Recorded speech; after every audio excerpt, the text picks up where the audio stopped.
I probably would have been a pissy ass mess up there, y'all. Clothes would have been messed up, but I had on some black yoga pants.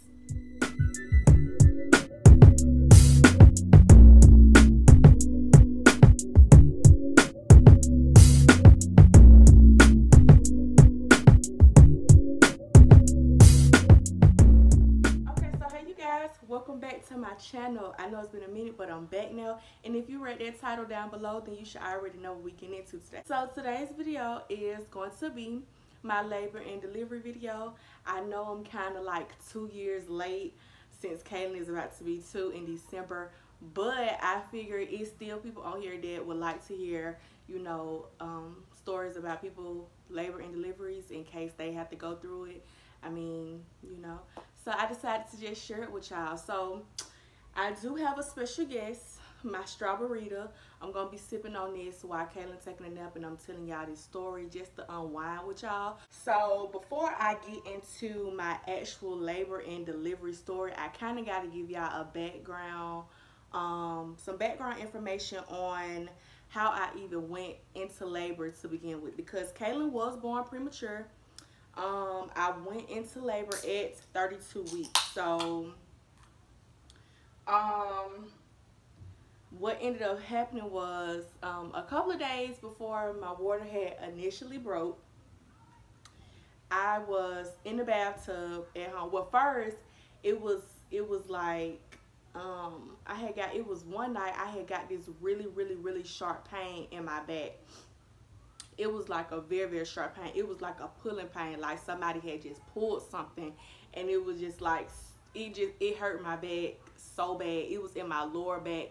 It kind of felt like it went from, it was I can't even explain, like it was across my back. So like the whole bottom part of my back, it just felt like a really quick sharp pulling pain.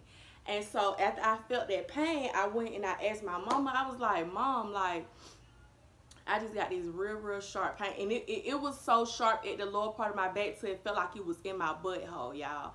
That's how sharp it was. So I went and asked my mama. I'm like, Mom, like, I just got this real sharp pain in my back, and I don't know where it's coming from. So she was like, shoot, I don't know either.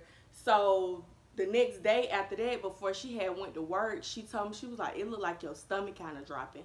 Now, if y'all don't know what that means, when your belly kind of starts to drop towards the end of your pregnancy, that means, you know, you're about to get ready to give birth. Your body is preparing itself. But I was early, like I said, I was 32 weeks. So, and I had just hit 32 weeks. So what ended up happening was, the next day after she told me my belly had dropped, it looked like it dropped, I went on about my day like I was good. It just so happened that I was taking a shower, and well, a bath. I was taking a sit down bath in my mom's bathtub, and when I got up, I kind of like slipped and I landed on my bottom, and I hit my bottom, my butt real hard on the edge of the bathtub, y'all. So I was getting out the bathtub, and somehow I slipped and hit my ass real hard on the edge of the tub. And so after that, like, I got up, got myself dried out, put on my clothes, and I just went about my day. Like, my butt was kind of sore, but it's from falling, Jasmine. You just fell, your big ass just fell on the edge of the tub. So what else you think you're gonna feel? The same day that I had hit my ass on the edge of the tub, I went to work. I worked through my whole shift. Everything was good. And then that night, my baby daddy and I did have sex. We had sex, and it wasn't rough, but it was a tad bit rougher than what we had did, you know, my whole pregnancy.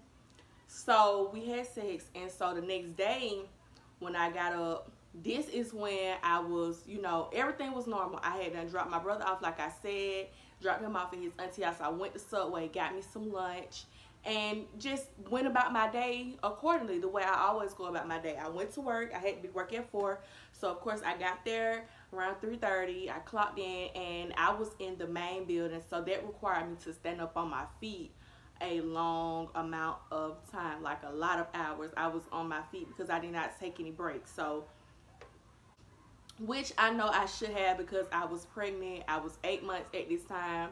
I should have been taking my breaks and giving myself, you know, a chance to cool off sometimes during my work shift. But it was my first pregnancy. I'm like, it don't matter. Like, I feel good. I felt okay. I felt fine. So I just continued to work. So this day I go into work. Like I said, everything is good. And all of a sudden, like, I just start feeling very, very wet down there. Like, it felt like I was coming on my period. Like, y'all know when y'all first come on y'all period, it feel like you kind of peeing on yourself a little bit. That's what it felt like. Like, I was very, very moist down there. So what I did was, when I felt it, as soon as I felt it come out, I was with the customer. So once the customer left from in front of me, I went to the bathroom and I peed, wiped myself, and I was just checking, like, just trying to see, like, what is this? Because during the beginning of my pregnancy, I did bleed. Like, I bled a good 2 or 3 weeks straight before I had stopped. Like, from the time I had implantation bleeding all the way up until like 3 weeks after that, I bled heavy bleeding at that. And so that's what I thought it was. So I went to the bathroom to check and see if it was blood, and it wasn't. So I was starting to smell like something really, really sweet. Like, it smelled sweet. The discharge did. So I asked one of the ladies. I came back out the bathroom. Hold on, Kaylin walk, y'all. So after I went, used the bathroom, I wiped myself and all that, I came out the bathroom and I continued to work. Like, I was working again for probably about 20 more minutes. And then by this time, it was time for one of the lady bookkeepers to leave work. And when she came out, I was like, do you have a pad or a panty liner or something? Because it feel like I'm peeing on myself. So she has kids herself. She has multiple kids. So she asked me, she was like, nah, I don't have a pad, but what you mean by when you say feel like you peeing on yourself, because your water might be broken. And at this point, I'm like, I'm only 32 weeks. Like, it's no way my water can be breaking right now while I'm at work. Like, that's not how I imagined it to go. Like, not at all. So she was like, do you feel anything? Like, does your stomach feel tight? And I didn't feel any tightness in my belly. I just felt like I was pissing on myself. That's all I felt. So I was like, nah, I don't feel no tightness, but it do feel like I'm peeing on myself constantly. She was like, yeah, your water might be broke. So still, after she told me that my water might be broken, not listening to somebody that already have kids, I'm still working, y'all. I'm still working. Probably an hour go by after that. 30 minutes to an hour go by. And this is where I fucked up at, because I should have went on ahead and left, because this ended up making me very, very sick. I stayed and I worked, and what I did was I called my auntie. And those of y'all that know, I call my auntie about everything. I talk to her about everything. I called my auntie and I was like, I feel like I'm peeing at work. I don't know if it's my water or what. She was like, yeah, you need to go ahead and leave, go to the doctor and see what's going on with you. So after I got the phone call, I'm like, okay, I'm gonna leave. I called my grandmama and I'm like, I think my water broke at work. I'm not too sure, but it feel like I'm peeing on myself. I don't feel no pain, blah, blah, blah. So she was like, yeah, you need to go ahead and leave. So now 3 people have told me that I need to leave work because my water might be broken. And what did I do? Stayed at work 30 more minutes, y'all. I stayed at work. I was still behind that counter fucking working. It just so happened that one of my shift leaders came in, and I told him, I was like, listen, I think my water broke. But I said it like in a little playing manner, so he couldn't tell if I was for real or not. But I was like, yeah, like, I think I need to go because my water broke. Every time I move, it feel like I'm peeing on myself. So at this point, it's coming out. Like, it's no more, because y'all know how y'all be having to pee and it be getting ready to come out, and you kind of like be trying to walk all tight and stiff to make sure the pee don't come out. That's what I was doing at first, but from me waiting so long, it got to a point where I could not do that. It was literally just coming out, and I'm so glad I had on black pants, because if not, they probably could have seen it. I probably would have been a pissy ass mess up there, y'all. Clothes would have been messed up, but I had on some black yoga pants. So I ended up telling them I had to leave. So I'm walking to my car in the parking lot, and the parking lot from like where my car is parked is kind of far from the door. So I'm just walking real slow like an elderly lady trying to get in my car so I can go home. And by this time my mama calling me back on the phone, because at this point it's like 45 minutes past the time that I just got off the phone with her when she told me to leave. So she like, where the hell is you at? Like, what you doing? So I'm like, I'm just now getting in the car, about to get ready to leave. Y'all, why when I'm getting ready to pull out of work at the parking lot, it is traffic backed up, and I literally stayed 5 minutes, probably not even a whole 5 minutes on a good day away from my house from work. It was so much traffic. I'm like, God, why you had to make this the day when traffic got to be bumper to bumper right here? Why? Why me, Jesus? I guess that was his way of saying, I told your ass to leave earlier and you didn't listen. So now you're going to have to sit it out. So, y'all, I'm in the car. In the car just waiting, trying to get through traffic. My mama just blowing me up. Where you at? I'm like, it's traffic right here. I'm trying. I get home, finally make it home, and she's like, you might want to go ahead and pack you a bag, because I doubt they're going to let you leave that hospital, knowing that your water probably be done broke. And I was telling her, I was saying, now I'm aware that it's amniotic fluid, because when we had got in the car, I was telling her, like, the fluid kind of felt sweet a little bit. And if y'all know, if you are a mom or if you are an expecting mom, I'm going to tell you now that your amniotic fluid sometimes kind of smells really sweet like. So I was telling her, yeah, like, it smells kind of sweet.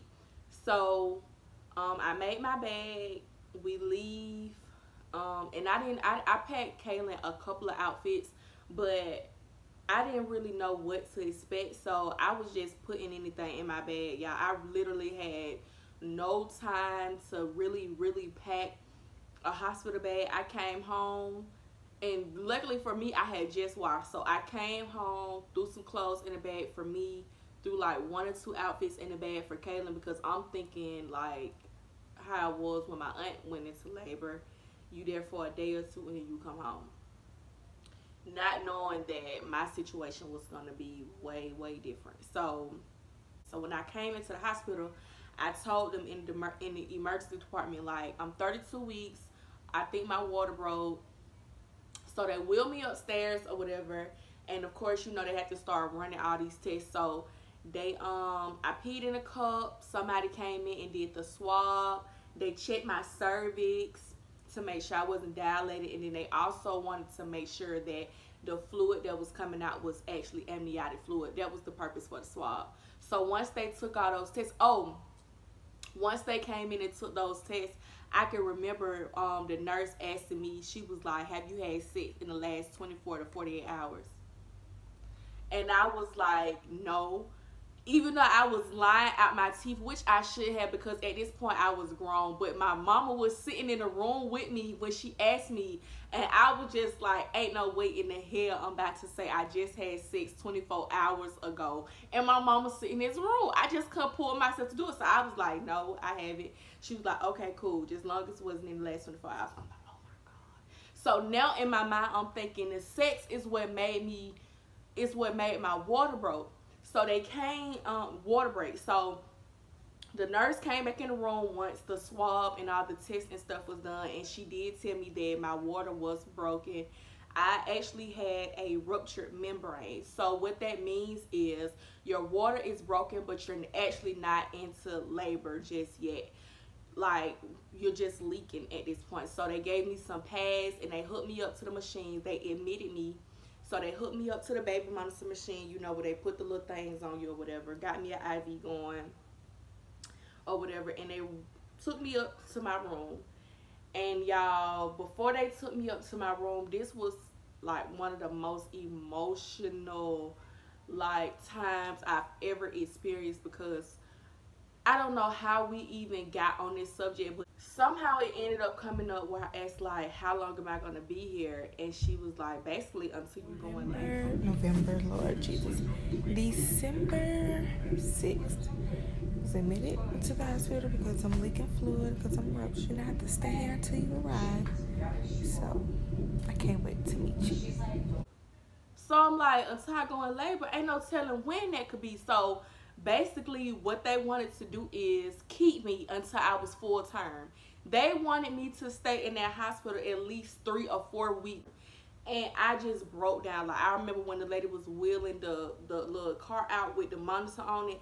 I just broke down and started crying because I'm like, no freaking way this is happening to me. Like, out of all people, why me? Why I got to be the one with the awkward labor story? Like, why? Why is this happening to me? I was so upset. I was upset because I felt like I had so much more money that I wanted to save up before the baby came, because my job didn't pay me to go on maternity leave. So I wanted to stack my paper up a little bit more before I ended up having to leave, and this is just cut it short. Like, I'm nervous because I'm like, what's going on with the baby? How are you telling me my water broke and I'm not in labor? Like, I had never heard such a thing. So they moved me up to my new room where I was going to be at. And once I got in there, my mama was like, I was telling my mama all the other stuff that I needed her to bring for me the next day or whatever. And I remember, like, I dang near begged them not to leave me up there. I was like, y'all, please don't leave me here. Like, I couldn't believe it. She took my hair down for me and I put it in 2 braids so that it wouldn't get matted up during the process, because one day turned to a whole week that I was in there until I turned 33 weeks. All the way up that whole week, they ran tests on me, and y'all, in the midst of that week, I had ended up catching an infection from rupturing my membrane. And so the infection ended up traveling up, and it made my back hurt really, really bad. It was like all over back pain. It wasn't like cramps. It was really like I had been standing up on my feet all day. That's how bad my back was hurting, even though I had been laying down because they did not want me to walk. That medicine is so strong. Services work really hard to help you get a job. You've got to have dreams. Independence University. They didn't want me to move around, stuff like that. If I went to the bathroom, I literally had to go to the bathroom and right back. It was to the point where I couldn't actually use the real bathroom. They had to bring me a little small toilet to sit next to the bed with the handlebars on it, because they didn't want me to leak any more fluid. I wish they'd take this shit off. I got understand. As far as less is concerned, Like, it's like I got on a waist trainer. Big ass pads. Y'all, it was too much. I was so ready to go home. So right at 33 weeks, that's when all hell broke loose, y'all. I'm thinking I'm finna just have a normal push delivery. No, they tell me that I have to get a C-section. And why do I have to get a C-section? Because Kaylin began to lose oxygen, and so did I. So they ended up having to put me on the oxygen tank. And like, my blood pressure started to rise, her heartbeat was starting to decline, and at one point it was going like up and down. Then it got to a point where it was just steadily declining. So they was like, first they came in, and at this point when they came in, it was about 2 o'clock. They was like, okay, we gonna schedule you for a C-section for 6. Y'all, I kid you not, that lady walked out the door to put in the paperwork for my C-section, and she came back in like 30 minutes later and said, nope, I was wrong. We're about to go ahead and do your C-section right now. So if you have anybody that you want to call, you might want to call them and get them up here, because in the next 45 minutes, we're going to be rolling you back. I'm like, are you sure? Like, it's no other way that I could get this baby out of me. I have to be cut open. I did not prepare myself for any of this. I didn't watch no birthing videos. Y'all, I'm just going off my auntie. I watched my auntie do 4 kids. Like, and I just thought, you know, she handled it. I thought I was going to have the same effect. And it did not go that way. Like, everything that I just thought was going to happen just ended up being a complete opposite. I was bamboozled. Everybody got up there. The lady had to shave me down there. They took off all my jewelry. They did my consent paperwork. And then they proceeded to wheel me to the back. So once I got to the back, to get ready to do the C-section, I had to get my epidural. And I think that I was actually more afraid of the epidural than I was anything else in the entire process. But it was not that bad, y'all. I just got to tell y'all, Now, I know y'all have been hearing the myth about the whole epidural thing just being so scary and, oh, the needle, and this is this. Y'all, I'm going to keep it a book with y'all. They don't show you the needle because it is big, and they don't want to scare you. So if you turn around and look at that needle, bitch, you ought to be scared, because at least at the hospital where I gave birth, they did not show me the needle for that purpose. I had a lot of support in the room with me, and not my family. My mama was the only one that was able to come in at the time. It was like 3 or 4 nurses, plus the doctor, my OBGYN, Dr. Lemon. She actually delivered my baby as well as my 4 little cousins. So I was aware of who she was. Even though I didn't see her really like my entire pregnancy, because I was getting my prenatal care at a different hospital. So she was in there with me, and when it came time for them to actually stick the epidural in my back, what they did was they rubbed my back down. They poked me like around where the epidural needle was going to be going, just to numb me up real good. And once it was time for me to get my epidural, I had a nurse standing in front of me. So I was sitting on the birthing bed and with a table, and the nurse was standing in front of me, and she told me to like hold her hand and just bend over slightly like this. And so don't move, just breathe, but don't move. So when they stick it in, you know, it go in smoothly, it can be quick as possible, and I don't have any issues. So that's what I did. So I remember they counted to 3. 1, 2, 3. I felt the needle go in, and when the needle went in, y'all, I just remember like I was like, and then like 2 tears just came, like literally a tear from both eyes just came down, and I literally think that was all that I cried the entire birthing process. That was it, because after they stuck that needle in, I think that man counted to 10, and my legs was already numb. They was already numb as fuck. So all they had to do was just lift my legs up, put them on the table, lift me back, read me my things. Y'all know they have to do the correct protocol. So my arms was out like this, and then a section, the top half of my section was sectioned out from the bottom half, so I couldn't see anything. It was just a blue paper.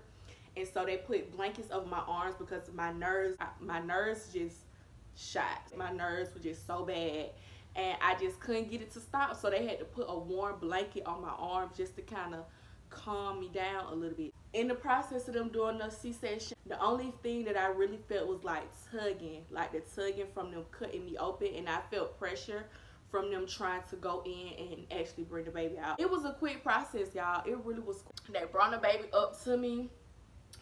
They kept trying to make me kiss her, but I didn't want to kiss her because I hadn't brushed my teeth that day, and I didn't want to give my fresh baby all them old germs. So I just took my head and like put it up against her. I'm gonna try to leave some videos in here along the way. So I just remember putting my head up against her like that, and the lady was like, "Is it okay if I give her formula until you're able to breastfeed?" And I was like, yeah.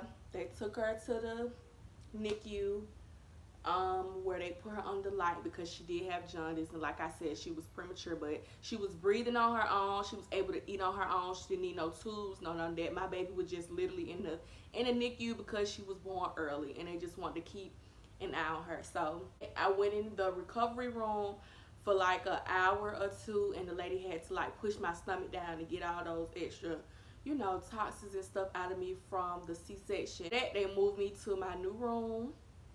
I started learning about the breastfeeding thing. So Kaylin, right after I had my C-section, I stayed in the hospital 2 more days before I got discharged, just so they could watch me. And then after those 2 days, I went home, and Kaylin stayed an additional week.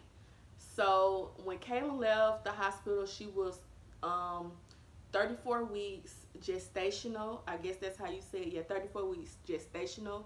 But she was actually a week old from being born. So after that week, my baby got to come home, y'all, and it's been murder she wrote ever since, because this little girl is bad as hell. That is my labor and delivery story. I hope y'all enjoyed it.